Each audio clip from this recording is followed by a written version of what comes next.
technical difficulties. Welcome, everyone. Day 3 of Indigenous Fashion Arts. This is the second last panel, and it's just been such a great turnout and so great to see everyone here really engaging in the conversation. So thank you guys for being here with us. I'm really excited for this next panel. It's Women in the Fur Trade, Tradition, History, and Truth from Indigenous Women. And the reason why I find this panel so important is because this land that we're on, all through history and colonization, the HBC basically founded Canada on the fur trade, and Indigenous women were central players in making that fur trade happen. And that's most of the history that people know outside of Indigenous communities. And of course, in Indigenous communities, we're very familiar with our grandmas and aunties and our family members hunting and making fur and hide tanning. And so I think this is just very important. It's very important knowledge to be sharing so that we can see the full scope of history and also contemporary, what's happening today. So I'm really, really excited to be introducing you guys to Celeste Pedri-Spade, who is the moderator of the panel, and Janelle Wawiye. And online we have Christine C., who will be joining us. And I'll also mention that the panels, here are wonderful guests.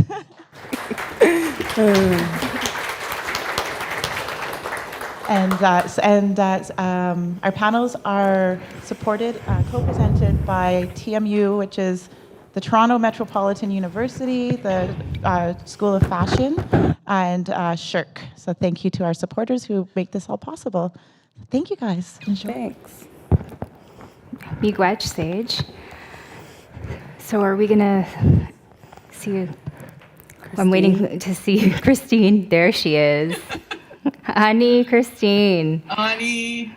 So it's my pleasure. I'll first introduce myself. I'm Celeste Pedri-Spade. I'm Ojibwe and Anishinaabe from Lac du Mille Lacs First Nation. I am a visual anthropologist and practicing artist. I'm presently the Queen's National Scholar in Indigenous Studies at Queen's University. And I do lots of different things. I wear many hats, but I predominantly explore the role of Indigenous visual and material culture in decolonial praxis. It's my pleasure to introduce my friends and colleagues here. First, Christine Sai is Bear Clan Ojibwe from Lac Seul First Nation, which is in Treaty 3, and Bawa Ting, Sault Ste. Marie, Ontario. She is a poet, mother, and an assistant professor in gender studies at the University of Victoria in the Kwangtung lands on the southern tip of Vancouver Island. Her mother is Mary Chiselbaum from Lac Seul, and her father is James Hammond from Bell Island, Newfoundland. Raised north of Sault Ste.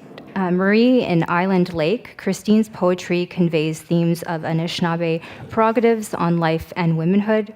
Her scholarship investigates Anishinaabe women's economic sovereignty through relationships with the natural and supernatural world. And her teaching is in the area of indigeneity and gender. Now, to the left of me is Janelle Wawiye. Is a self-taught artist from Red Rock First Nation. Her multidisciplinary work interprets her visions and dreams that surface. Janelle sews custom fur, garments and accessories with fur from the trapline, beadwork, and tanned hides. Janelle also upcycles garments, knowing fashion's impact on the environment and wanting to preserve its sustainability and design. Janelle spends a lot of her time on the land with family on the trapline. Janelle presented at the inaugural Indigenous Fashion Week Toronto in 2018 in the New Moon Runway Showcase, and we're really fortunate tonight that she's also one of our presenting artists on the runway show this evening. So she's a really busy, very busy Kwe today. So first off, I'd like to invite both of you to introduce yourselves, in your own way. So perhaps we'll start with you, Janelle. Okay. Yeah. Hi. Bonjour, Janelle Indigenous, Makwa Dorum, Lake Helen, and Doji. My name is Janelle Wawier. I am from Red Rock Indian Band, also known as Lake Helen. I am a single mother. I have a day job, but this stuff is more important than that. So I usually only talk about, my art and creations. I'm a trapper. I'm a hunter and fisher woman. Love being on the land. I'm really connected. My fashion line is about women and their connection to the land. I'm shy, so I'm trying to get through this, but yeah, that's a little bit about me. Miigwech. And Christine. Wanabosho, Kinagwaya. So great to be here today with everybody, with you, Celeste and Janelle. Thanks for the invitation. So I'm not going to elaborate anymore on my introduction, but I will say that this for me is really, the invitation kind of was quite the little gift for me, because this actually is not my area of research at all. But when I'm in the archives, I can't help but take time to scan or to get copies of documentation that talks about our fashion, our dress, our attire, the textiles of the fur trade area. So, several years ago, I started doing that. And so here I am now able to kind of present some of that material. So I'm pretty excited about it. Miigwech. Miigwech. So, it's a panel, but really there's just the three of us. So it's going to be more of just a conversation. We have a lot of folks here today, and I always find these things are a lot more very interesting when we get to ask and give opportunity for all you folks to ask questions. So I've taken some time to draft some that will go on, but after that we'll open it up and just go with the flow. Okay. So can either of you speak a bit on the role of Indigenous women, either past or present, as caretakers of the land? And feel free to draw on your own lived experiences or on the experiences of perhaps others that were gifted to you as stories. Okay, I'll start.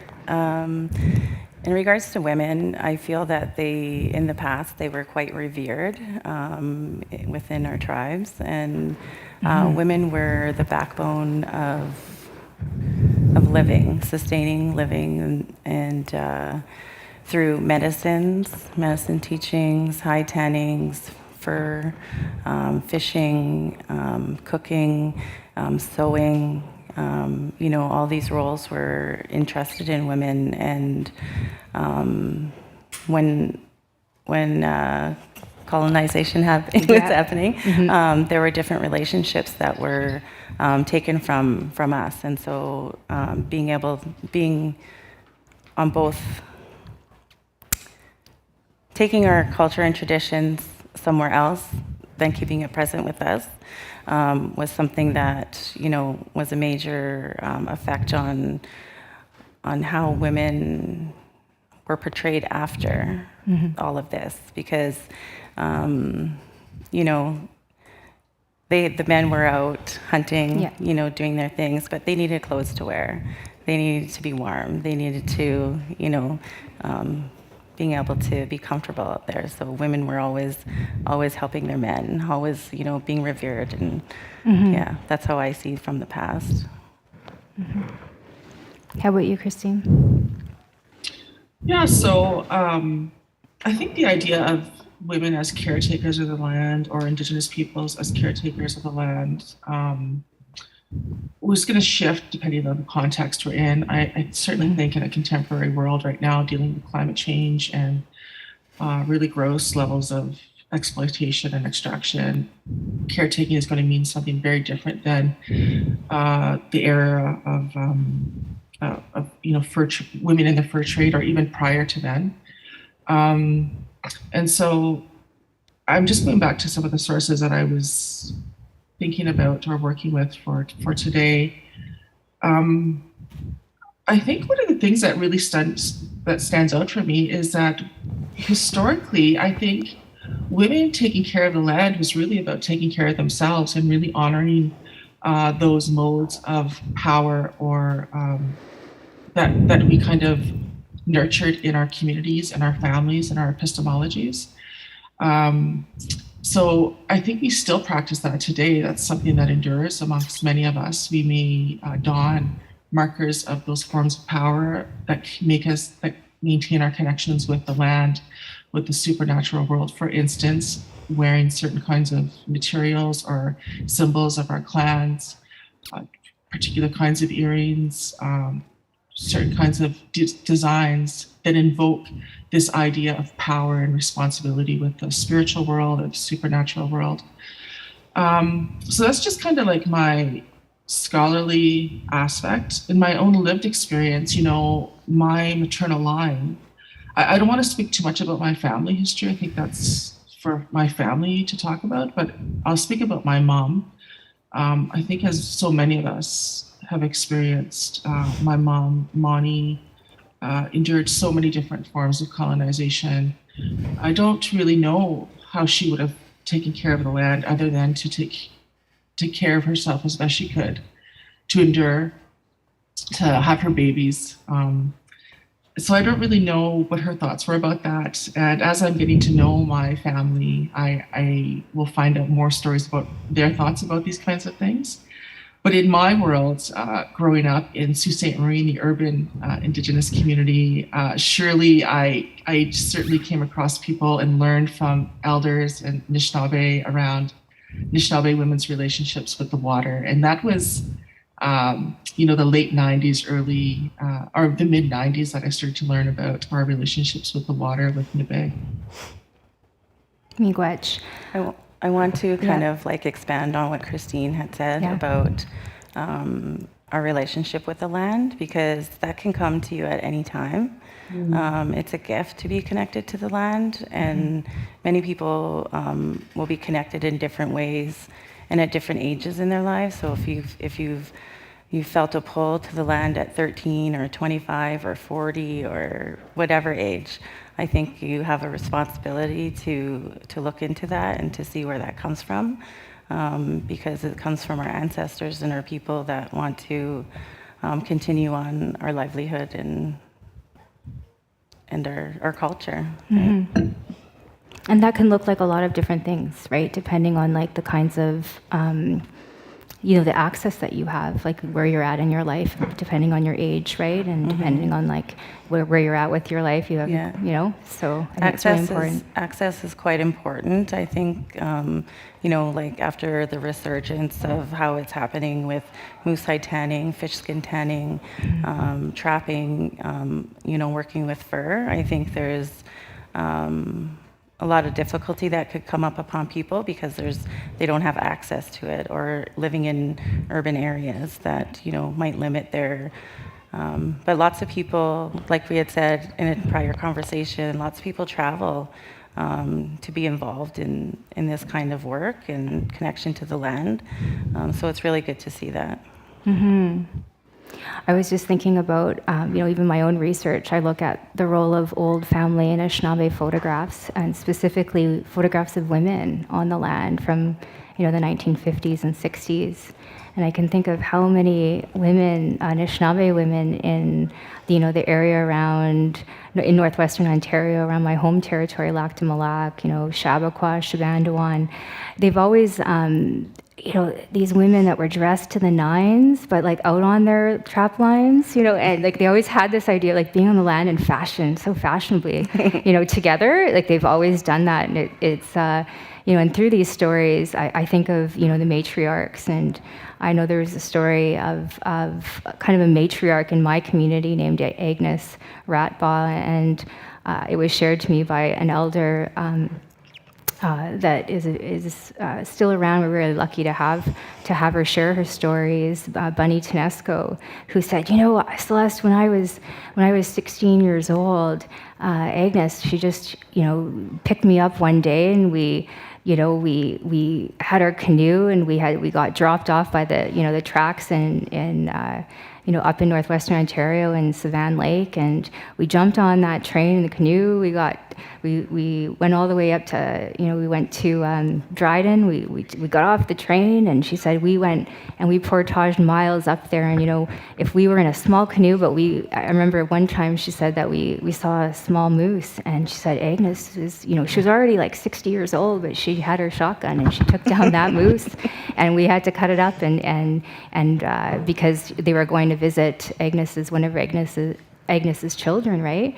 And I was just like, holy, like I could never do that, like just That's my goal. That's like, like the pure, just to think of that, right? And that kind of strength and that kind of independence, I just thought, she wasn't independent on just the health of the land, really, right?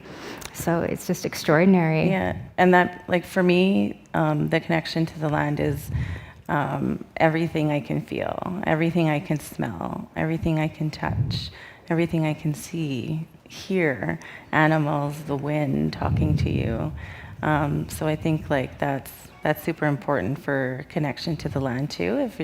If you're just searching for something, there's always, the land will talk to you, the animals will talk to you. Yeah. So the fur trade, or fur and trade, is often written and talked about in ways that privilege the stories and experiences of men. So from your research or your own lived experience, what kinds of stories are not often told? And perhaps you can elaborate. Maybe Christine, we can start with you on that one. Sure, I'd love to talk about this for sure. And I just wanted to go back to that earlier conversation. It's so funny when we're listening to each other, like, oh yeah, I forgot about that. I was actually raised in the bush, and I didn't even talk about that. But I wasn't raised Anishinaabe style, so I was raised with my dad and my stepmom. But I was raised in the land, on the land, and so Janelle, hearing you speak, I mean, the land was everything, of course. I mean, and I used to talk to all the beings around me every morning walking to school. So it's just, people can say, oh, is that inherent? I don't know what that is, but it's just, it's just the place for me. So, but to speak about the fur trade, some of the stories that are not so common, I guess in my Anishinaabe world, because our lives are so different, we are raised up in different ways and have different social cultural landscapes for sure, and in histories. In my world, through my research, what I've come to learn is that there's these really amazing stories of old-time Anishinaabe women. I can't even say old-time Anishinaabe women, but kind of maybe in recent history, navigating very treacherous waters. And I learned one of those stories from really beloved elder Louis Bossegay from Chiging. And when I was working with him a few years ago around sugar bush work, I was investigating, or wanting to learn more about Anishinaabe women's relationship with sugar bush. He was one of the elders that I had the privilege of speaking with, and he had shared a story with me about his mom navigating, using canoe to navigate some of the streets and the waterways around Manitoulin. And that just ignited my imagination around all the women that would have built canoes, navigated canoes. Those waters are not easy waters. And we go back further. And so this story and some other research around maple sugar really kind of inspired me to look in certain archives. And when I was doing a fellowship at Michigan State University in 2014, I had the chance to spend some time at Clark Library, the Clark Historical Library at Central Michigan University. And in some of those collections, the Trelfar collection, I was able to find one manifest. There's many manifests at the height of the fur trade or during the fur trade documenting maple sugar in Makux, and they use that language, Makux, and it's spelled variable ways.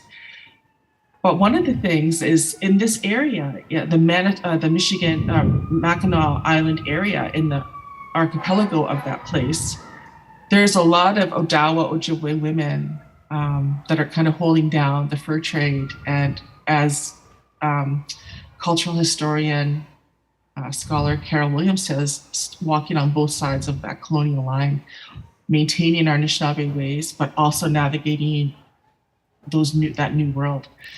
That woman is named in one of those manifests as what is it? The manifest is just talking about how you're leaving the port. It's the canoe is leaving the port, and here's all the cargo. And so on this manifest, it talks about the name of the canoe or the ship, and then the name of the person manning the ship. And it was this woman who was a part of this matriarchal family, or this predominant Odawa family, Therese Marcotte. And she was young. She was a young single. There was a short period of time when she was a single mom, and she's in this canoe with her daughter.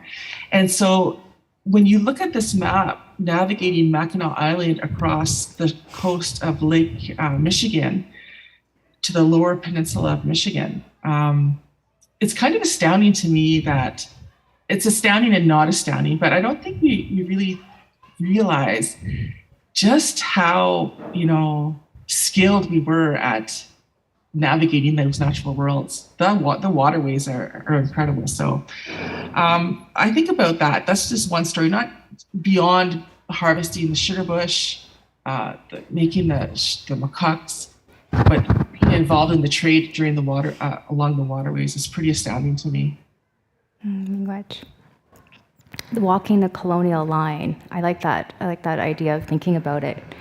I think because when Sage came in and introduced, it was saying the bay has, fur and everything, but there are still trappers out here that are actually, harvesting and trapping and making these furs come to life again. So there is that fine line of even fashion too. So having these kinds of, what is it called? Activities or engaging community and having those conversations for others to understand that, it can be circular, right from the trap line, right back. I used everything out there. But I think there's too much, not enough knowledge, I think, about that. And so. Mm-hmm. Yeah, for sure. Can you maybe talk a little bit more about your experiences on the trap line? Okay. Yeah. I love it out there. I can spend up to a couple weeks by myself out in the bush. I'm very grateful that my family has always, I grew up on the reserve, and we were right by the lake, and we're always going out into the bush all the time, bush rides, hunting, standing there, just have to be super quiet. Even fishing, don't move around, but so growing up on the land, really just stuck with me. And when I began trapping, my dad and my brothers, they were already trapping a few years ahead of me. But it became like a process, in a sense that it was sacred to me, that you're going trapping and you have to prepare. It could be a long day or a cold day, or you're going to be wet all day. You're going to, it's a different kind of relationship for you to want to keep pursuing that, because sometimes it doesn't pay back, even though the pay is, being gifted the animal to you. There's the gas, the hard work, the stuff that people don't see, the times that you don't get animals, you don't get any fur, but you spend all day out there. So I think that becomes super important when I talk about my relationship with the land, is that I'm listening to the land all the time.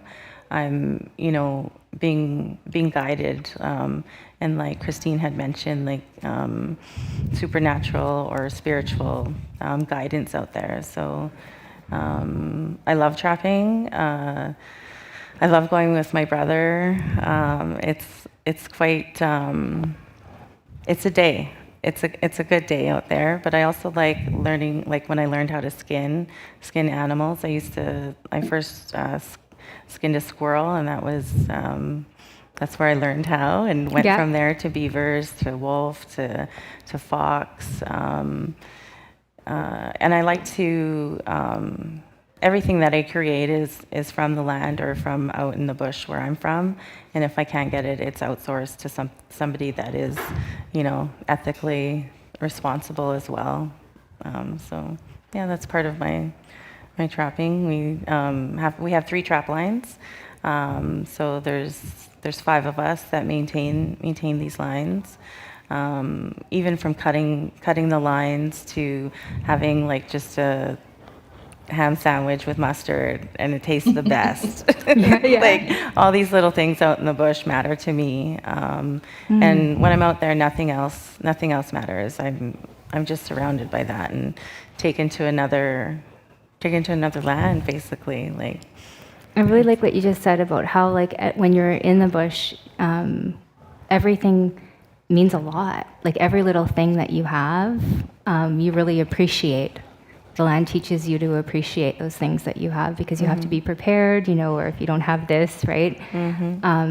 but the land also gives back. Yeah, for sure. And it makes me think about like how being on the land is like a form of ceremony, because ceremony kind of takes us into that space where we're in that spiritual that relationship, like working on the spirit, reminds us that sometimes we take things for granted in life, right? But it brings us to that space to really appreciate all of life and all those little details. I think that's part of what our ceremonies are about. And then even considering the animal that I'm working with, for instance, we have to get a lot of beaver to meet our quota for, regulations and those kinds of things. But everything of the beaver is used. The pelt, the tails are given to elders to eat. I make beaver teeth earrings. And use the fur, obviously, and then the meat's gone back to the land to helping with trapping. So again, it's a full circle. Yeah. Miigwech. So we're witnessing a resurgence in Indigenous women leading the way in organizing collective efforts aimed at revitalizing a lot of these land-based practices. And, and many of these practices were activities that our grandmothers, our great-grannies, they were experts at. So what kinds of land-based practices have you, and you've already spoken about this, but if you want to elaborate on it more, have you committed to, and what has this meant to you personally? I'll just start a little bit of my stuff, I guess. Yeah, sure. The resurgence I've been seeing is with a lot of hide tanning and fish skin tanning. Again, just being out on the land. And I think that's, the best part is having a community come together for, to share the knowledge. And as a knowledge keeper and cultural carrier, I also have the responsibility to share the knowledge that was given to me. I'm self-taught in certain ways, but I'm also, been privileged to be at other hide camps, learning from other women. And although I learned from men and women growing up, because we had a really large family, I see a lot of women leading these groups and these really, really deep personal relationships that can be built within within a hide camp or within sugar bush or, trapping. And I have people that just would love to be on the trap line and experience something like that. So again, it comes down to access and community and people sharing and culture and knowledge. Yeah, and you're organizing, right, a hide camp that's coming up? In September for youth 18 to 35. It'll be my first time running a hide camp. Well, not at my trap line. First time on the trap line, yeah. Awesome. So I have some people from Alberta, Northern Ontario applying. It's just been quite receptive. So that's great. It's awesome. Yeah. How about you, Christine? Yeah, so for me, when I think about my lifeline, I'm glad I didn't answer all this in the very first question, but I forgot these big pieces. But so, being raised outside of your community or even a family that's practicing land-based ways, I kind of come to it in a different way, and it's through actually the contemporary workplace where I really experienced in my late 20s a real kind of strong emotions around how this contemporary economic system really erodes and controls our economic well-being as Indigenous women and our ability to provide for our babies and for our communities. And so from that, in like probably about 2005, 2006, I returned to grad school to start to investigate that. And in those early years, my master's, I started to investigate how we became alienated from our relationships with the land, both Indigenous women in Canada and US. And then from there, I started my PhD because through that research, I learned in my world, there was no stories or visible presence of Anishinaabe women on the land. There was no stories about Anishinaabe women doing hides or fishing or canoeing or anything like that. That was, 2005 to 2009. And so I was looking in the documents for something, some kind of evidence or some kind of traditional story. And I found all that information there in many different stories about Anishinaabe women's relationship with the sugar bush. And shortly after I started finding that information, I had an opportunity to work in the sugar bush at Algoma University. That was the spring of 2009 with folks, my colleagues in Nordic Institute and Margaret Neveu. And from there, I started my PhD and went to Trent. And in that Indigenous Knowledges course, the question was asked, what does Indigenous knowledge mean to you? We have a cohort of 3. And I said, it means being on the land. At this point, I was like really, really interested in being on the land in Anishinaabe ways, Anishinaabe Wake ways even. And emergently, what happened was there's an elder who co-taught that course, Giriga Migaze, and he wasn't doing any of that land-based work, but the question really, I guess, resonated. And so for that whole year, we were, like, when I say he wasn't doing that work, he wasn't doing it in the classroom. And so that whole year, our cohort was out on the land doing everything: ricing, sugar bushing, harvesting bark, working with the ducks, picking medicines, going to sacred sites. And that just flourished for the next several years of me being able to work on the land in that way, Anishinaabe, Wake, Wesiwan, the language. Had already been doing ceremonies for a long time and language.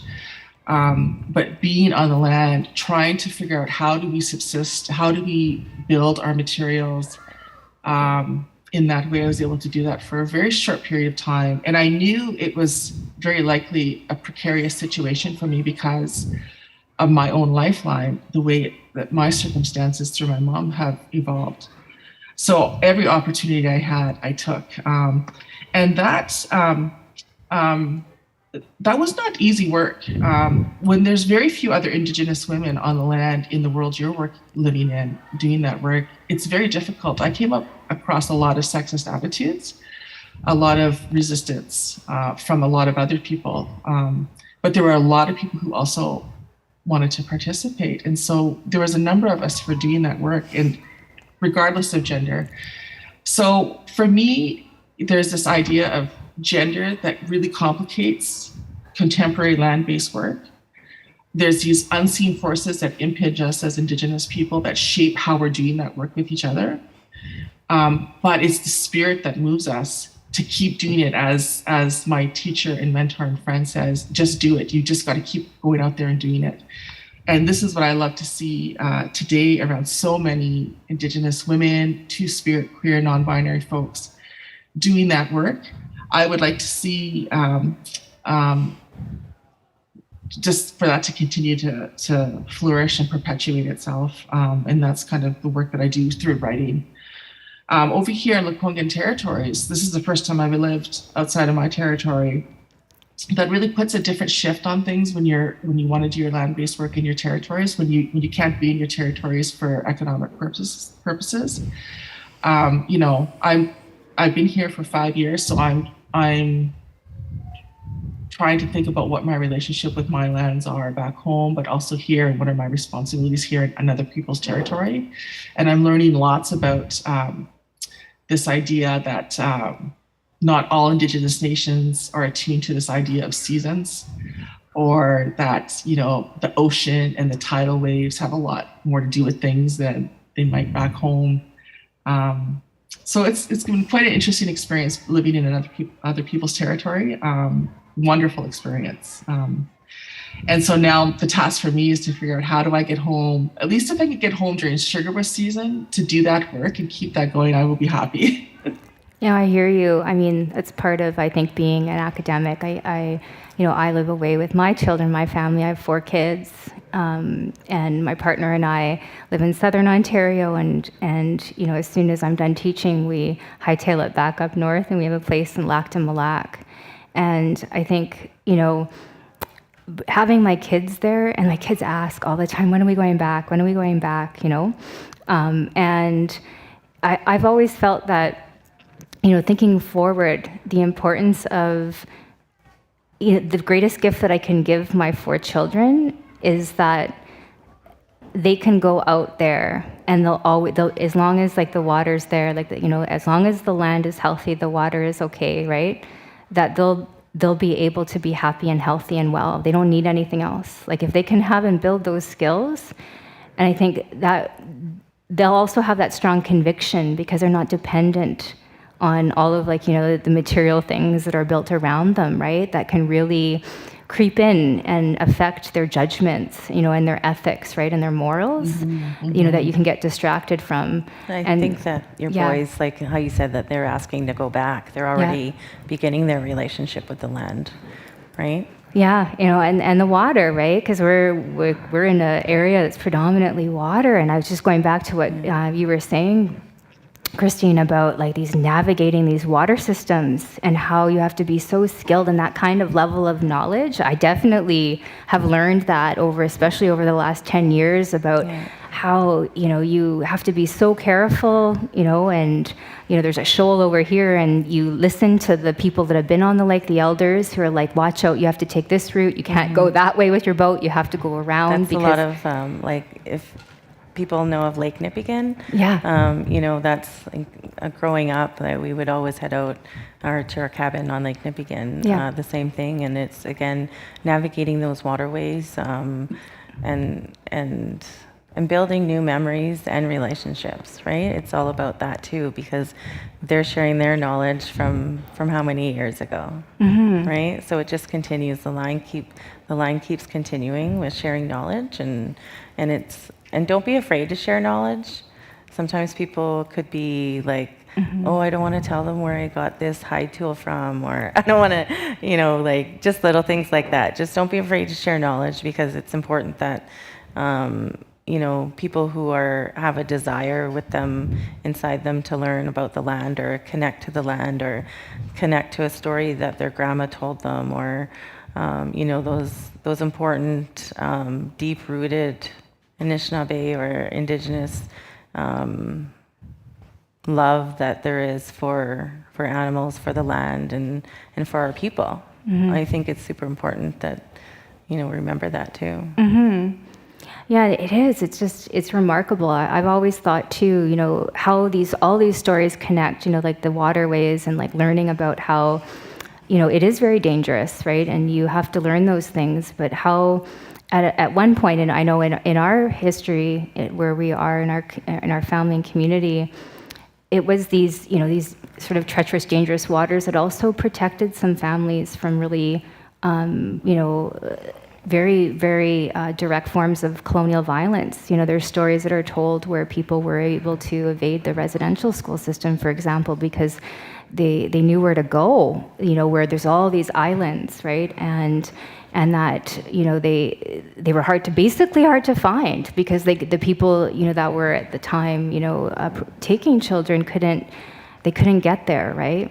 And so I always think of how the waters and how the geography, how the landscape has protected our people in these ways that, I appreciate you think about now, especially being the mom of 4 little ones under 10, I really think about that. How, they're so protected, like being there, it's like you have to watch them and you have to be careful, but it's a really, I feel that my children are well looked after when we're there. I don't worry as much about them when we're there. So what do you think, and I know we've talked a little bit about this already, but what are some of the greatest challenges or struggles facing Indigenous women or Indigenous folks in general in taking these leadership roles, as reclaiming and revitalizing these relationships with the land and water?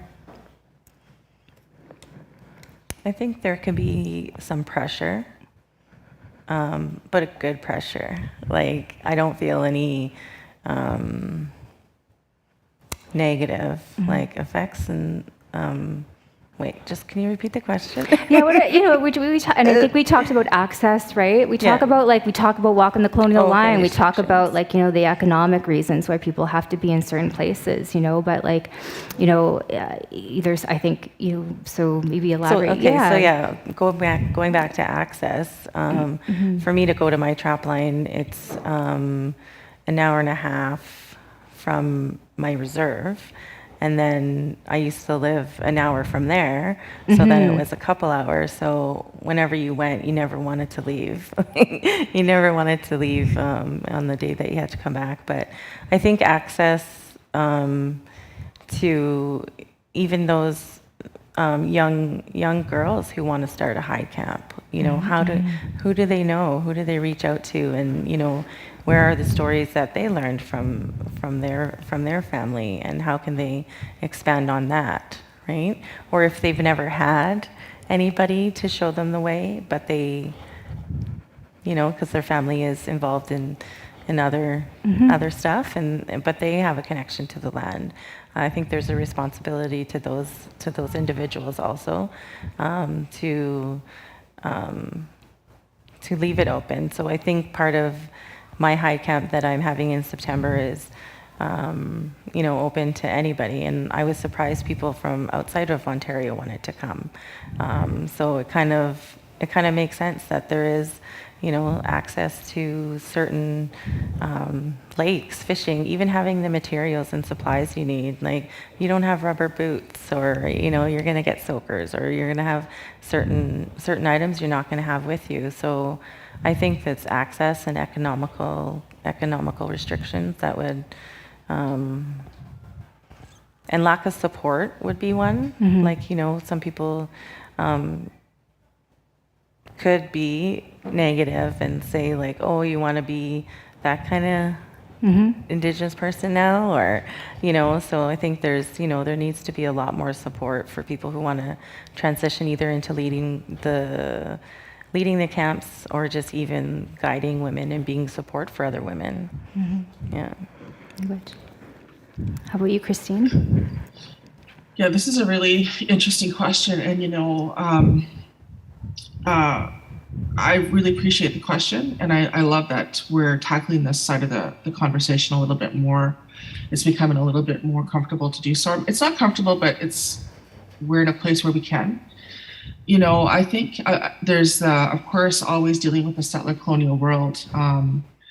One of the things that I experienced working with people on the land, mostly with Doug Williams, when he would take me around, it was pretty scary out there sometimes, coming up against conservation officers and settlers on their property. And so I wrote about that a little bit, 10 years ago. Man, it goes by fast. But I often at that time, it was, we're both very tall people and we have physical presence, and I would never felt like I was scared.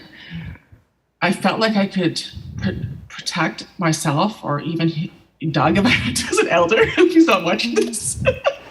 But, we want to look after our people. So, but I often felt if I was Anishinaabe by myself, Janelle, and hearing you doing that work, like, what happens if I come across somebody out on the trap line or fishing, and even, going to get worms to go ice fishing,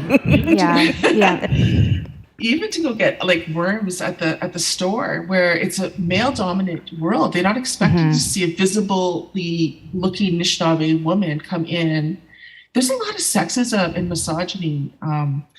That's been really, really hard. And so I wonder about that. And I want to make sure that as we're doing this work, that we are learning how to deal with those things, and that conservation officers or whomever out there is patrolling the land and Indigenous peoples, that, you know, they're being educated to know that more and more Indigenous or non-binary folks may be on the land.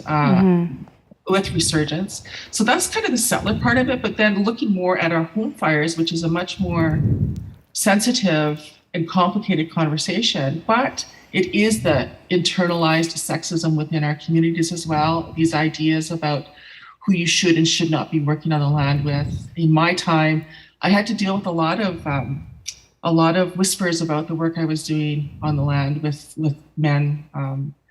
And I got solace from the work of Isabel Altamirano Jimenez and Natalie Kermoil in their Living on the Land.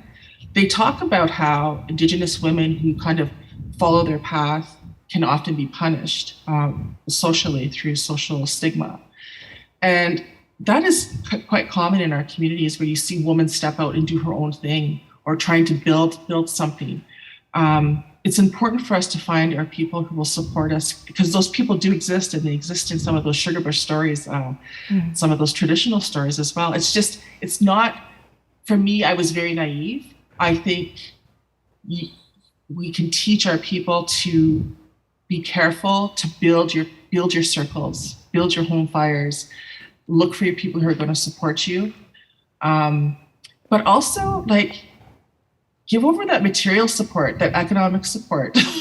Step back from your positions of authority and let woman take the way. Let her be the authority, make the decision, have the final say.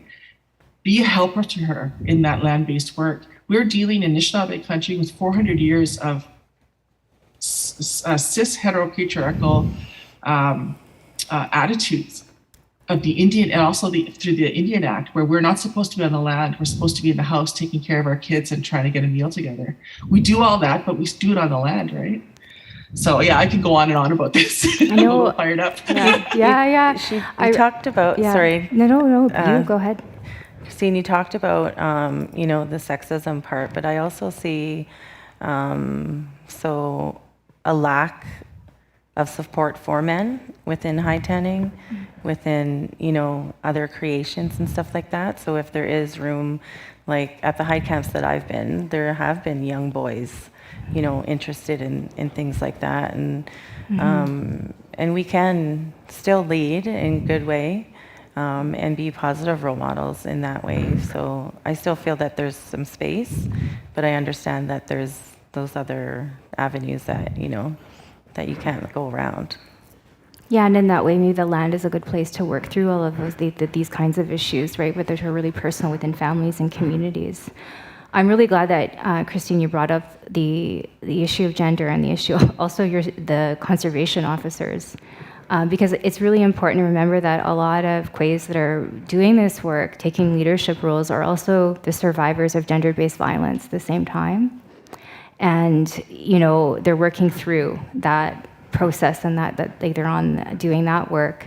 And I thought about that recently, where I was, at our moose hunt camp last October with my little guys, and, it's up in Soudan. It's like you have to drive 2 hours on a bush road.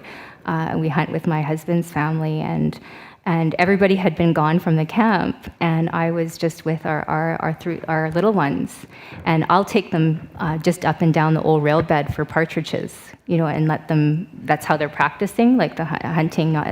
And usually my husband will go with his uncle or somebody for the moose, right? And we were alone, and nobody was around, and all of a sudden, these 3 vehicles pull in the driveway, and there's no vehicles up there, right? Like, it's only our family usually, or maybe there's a neighbor who's also in Anishinaabe Kwe, right? And these conservation officers get out of the vehicle with these dogs, and they just start searching around, and I just felt really intimidated, and it took me from that, and I was really pissed off, mostly because I feel always so strong there, and I feel so good. And it was like in that moment where you really fully feel that policing. It's like, what do you think we're doing? Like, we're really, there's nobody up here other than our family and another family. Like, I felt kind of, that just that taken away from me in that moment. Like, so I struggle with that, the policing of our folks doing that work. In regards to trapping, we understand that, we do have to get quota for each line to maintain wildlife numbers, those kinds of things. But I do agree that it is intimidating to come upon some, and I'm totally land back, and I'm totally like, pull out the status card, and I'm totally like, what? Like what, Yeah. But, respecting those rules too, and just remembering your background and your connection to the land, that they can't take that away. Mm-hmm. Yeah. Well, I think we're almost on an hour, and I really want to open it up. I'm also mindful too that we have, Janelle has a show tonight, so we're not going to keep her for too much, but we're going to take some time now and open up questions to the audience. There's a microphone. I'm not sure exactly where the microphone is, but anybody who has a question is asked to, okay, good, the lights come up a little bit so that I can see people. Back there. Back in the corner right there. So we're asking anybody who's got a question to please go and use the mic because we're streaming this, and so it'll help the folks here. Ani Bojo, I'm from Biktigong, so it's nice to hear from you. We're just down the road from you. So just on this last topic of access, conservation officers, I'm also wondering about tourism and the growing tourism industry in the north, resource extraction in the north as a barrier to access, the Ring of Fire, Doug Ford just got in, so that's a big concern. And then one more about associations, trappers associations, hunters associations. Do you see some collectivizing happening? There's lots happening there.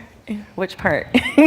I think, the trappers associations, people are either building their own or revitalizing ones that they had in the past.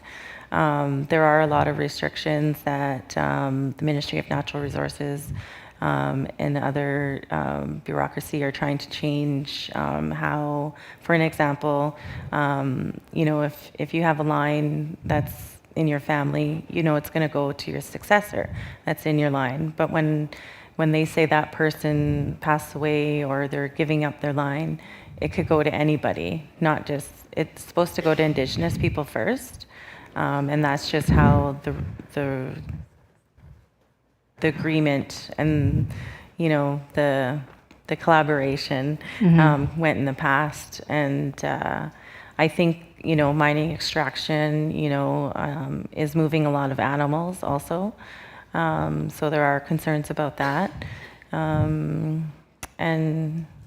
I think that's it, I'll say. Yeah, I can think of lots of stories from the Northwest, like in the area that I'm at. I was just actually talking to you about my mom's cousin has a trap line, and I know that I just recently helped her write some letters because she was just trying to raise up a small cabin again, like on her family trap line, and she needed she needed an access to an access road that was owned by a mining company, and they just wouldn't budge, for her to have that access so she could go and put that up. And I mean, I've heard the stories too, even with trap lines, right? Of I think it was in the 50s and 60s, how a lot of our families around like Lac du Mille were the licenses were taken at one point from a lot of the Anishinaabe people, and they were then, because it was looked at as if they were being lazy because they weren't meeting quotas. But again,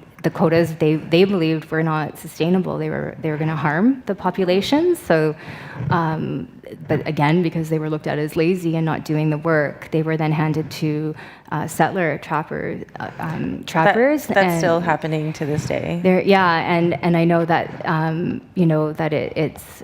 At the end, and then they again are like a lot of the older people did out that work to say, well, all they did was actually rehire Native people. Like they got the line, and they just rehired the people that originally it belonged to, and paid them like nothing, to do the work. And so I know that we've been able to get some of those lines back, but Yeah, I there's think some reparation. right, yeah, some reparations, but maybe you could speak more to that. Not really. I think Yeah. there is like, Yeah. like you said, whatever. that Yeah, word is. repatriating the lines, or yeah. And I think that's, about relationship building, but then there's always that secret stuff happening in the background, Yeah. right? And so it kind of, again, puts pressure on trappers to, stand up and say, no, this is our livelihood. This is something that we need to continue, and we need the support for it. It can work. I believe so anyways. Yeah. Christine, do you have anything to add? Did you heard the question okay? Yeah, I did. Okay. The technology for this project is fantastic. So not having the very intimate and close experiences that you both have, but the question actually prompted me to something that I had learned from Winona Wood-Duke a few weeks ago. She was talking about her lifelong work, and I think we just know this as Anishinaabe, that work is ongoing. We might have a bit of a reprieve where life is going along its pace, and we found this really great rhythm and predictability, but then something settler happens and we're kind of sideswiped a bit, and we have to figure out how to deal with that new rule, that new law, that new legislation, whatever that thing is. And you just keep going, right? You just keep navigating. You just keep doing it. You just keep pushing back and keep trying to keep that work going. And one of the things that I share with the students that I teach, so that they don't become overwhelmed with the work or feel hopeless or helpless, is, there's a word that Kim Anderson pulled out of the archives through an anthropologist, I forget what his name was, Maji Madzawin, the art of starting again, or the art of keeping going. And I think as Anishinaabe, the fact that we even have that word tells us that we have that art, we have that process, that skill, that thing in us to keep our ways going, to start over again. So if the Ring of Fire is happening, or there's a new regime of kind of conservation upon us, we just have to keep strategizing. And as Janelle is saying, we're always doing our own stuff anyways without talking about it. We just keep doing it. Mm-hmm. So, those are very big ideas, not very specific. You're on the ground, you know what that looks like. So I'm learning a lot from both of you. So Chimiigwech. There's a mining tailing pond that's older than I am. Which I'm not gonna tell anybody how old I am, but that's still around, and it's still leaching. We're in my home territory, and it's because I think the mining companies are just waiting to find the technology or whatever pinpoint the technology it is to actually mine the mining pond, right? The tailing pond, sorry, right? So, I think of it as this open wound, where we're trying to do this work of reviving relationships and doing all that work, and we have to do it seeing this open wound, that we have no control, that hasn't been addressed. Is there any other questions? Everybody, don't be shy.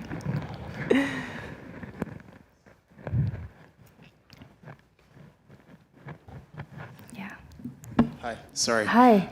So one of the things that fascinated me as I was hearing all of you talk was your very intimate relationship to the land, the idea that there was actual communication between you and nature or animals. So I'm just curious, what are some of the, if you could name a moment when you received a message from nature or an animal.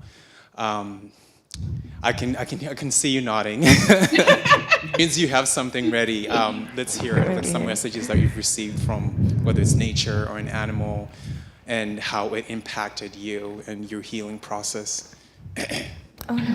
Yeah, that's a great question. My foot is cramping. Oh, okay. Your body's giving you a message. Yeah, I'm getting a message right now.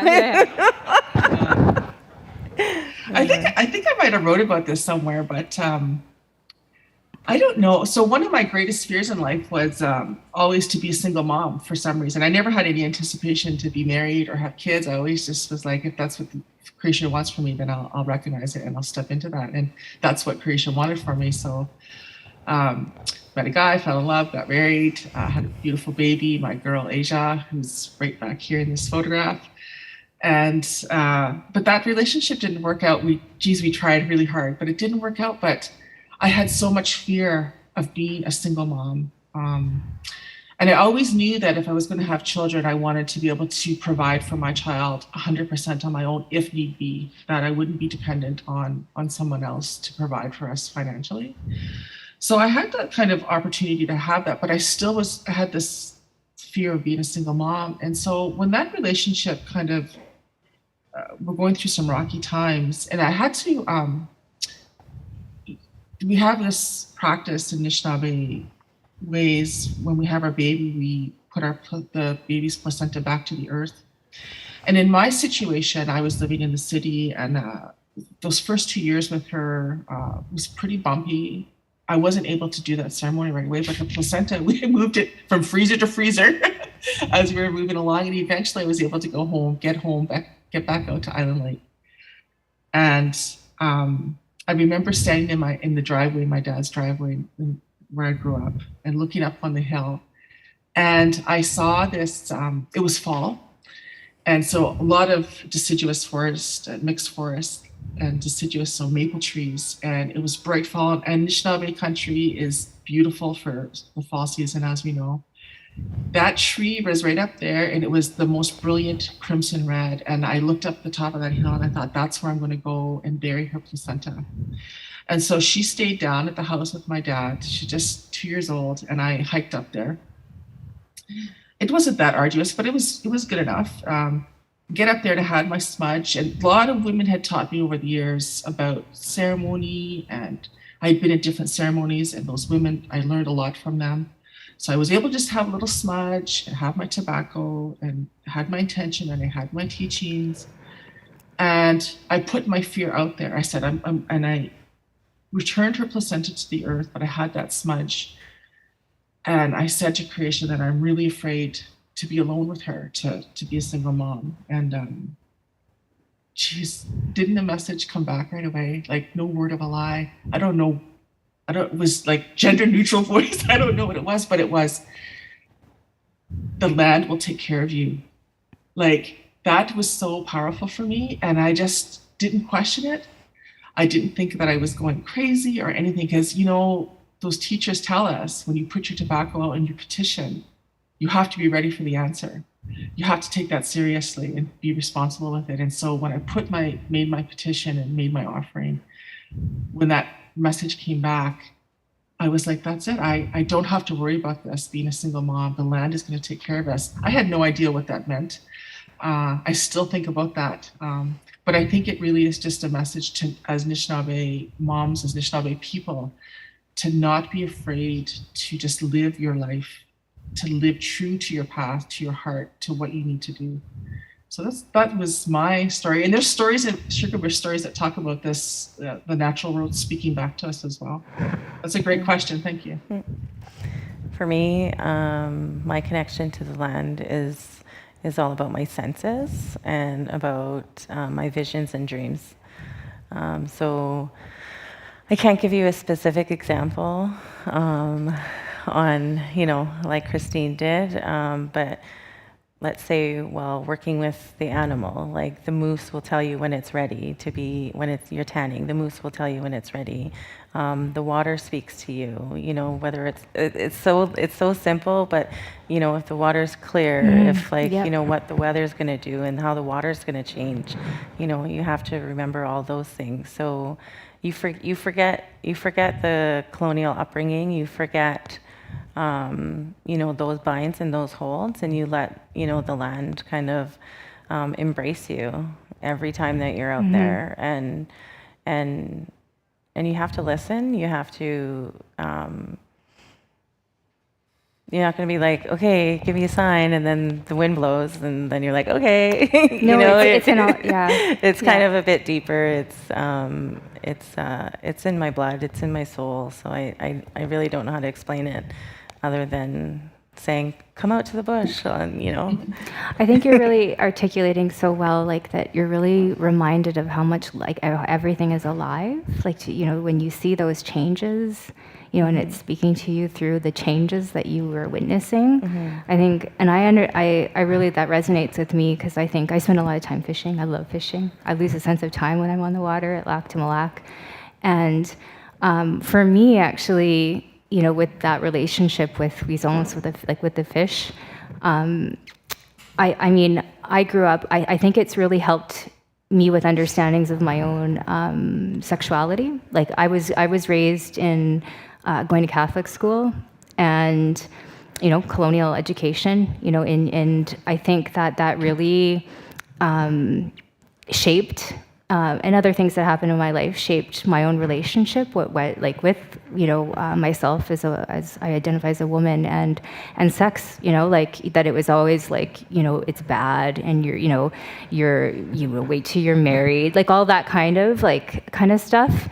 And I never realized how much that was really, even though, I get older and you feel really like you're more knowledgeable and liberated, it still was really in me, like to really be those like, you know what I mean? Like, yeah, you still, work at that, right? But I was like laughing one day because, when I go out there and I'm out on the water, it really makes you reflect back on like the feelings, like your own relationship with your own body and your own sense of like sexuality.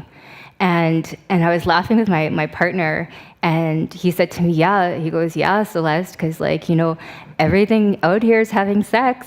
And he's so right. He's like, like everything is like alive, like everything is, it's just, that's part of, and I was like, holy crap, like he's so right. Like, but so I think that really started to help me, like to do that, heal like that personal work, and that I'm still doing, right?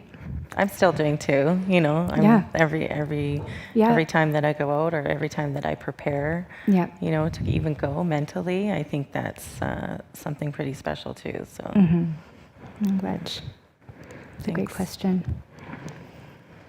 Surin. Who's next? Who wants to be brave and go up to the mic?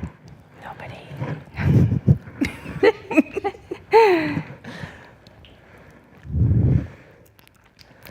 Jeez. This is a tiring day.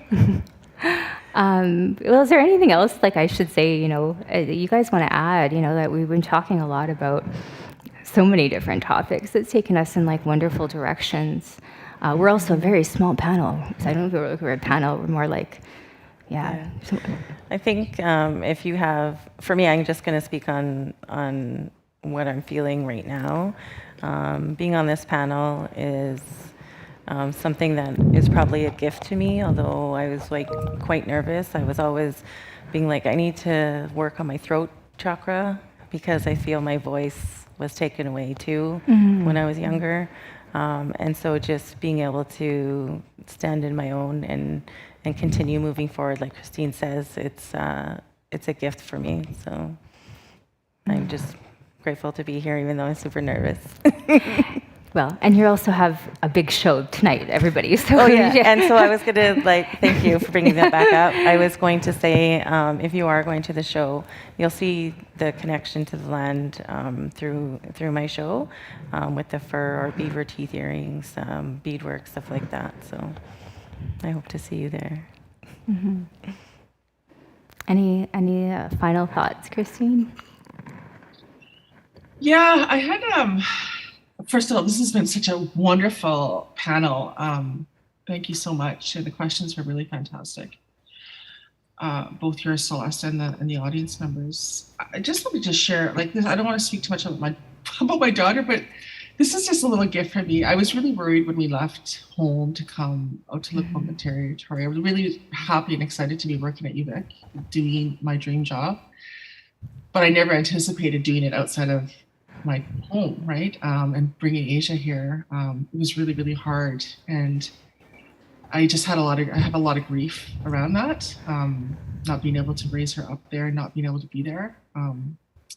But everything is the way it's supposed to be. But, recently she has just shared with me, and I'm sure she wouldn't mind, that she spends a lot of time thinking about that time when we were in Mississauga territory and home in Sault Ste. Marie and Anna Lake, just being on the land. And it's really, really helping her to find a different kind of groundedness in the world that she's navigating right now that is so far away from those land-based worlds, the sugar bush, the ricing, the spearing, the ceremonies. And it's just that having the power. I always think about this too, that Gujamanado creator has given us these powerful gifts of memory and imagination. And so if you can't be doing the thing that gives you life, you can hopefully remember a time, or you can try to imagine it. And so she's calling upon those memories, and, it's really, really helping her reframe certain things around her life. So I feel, I'm speaking from, there's a group of Anishinaabe out here in the Lekwungen territory. Celeste, you probably know this. Yeah. And, I was amazed when we got out here, but we do talk about, don't forget about us out here outside of Anishinaabe territory, right? Like, there's lots going on. Like, we try to keep things going, right? So. Miigwech. Well, I think we are coming to a close. It's been so wonderful just chatting with two amazing Kways. Thank you so much for sharing your experiences, sharing your stories, sharing your knowledge with us. Maybe, I'm not sure how to officially close something that is so formal like this, but other than with a good miigwech. Good woohoo. The end. The end. The end. Thank you. Great. Thanks. Yeah.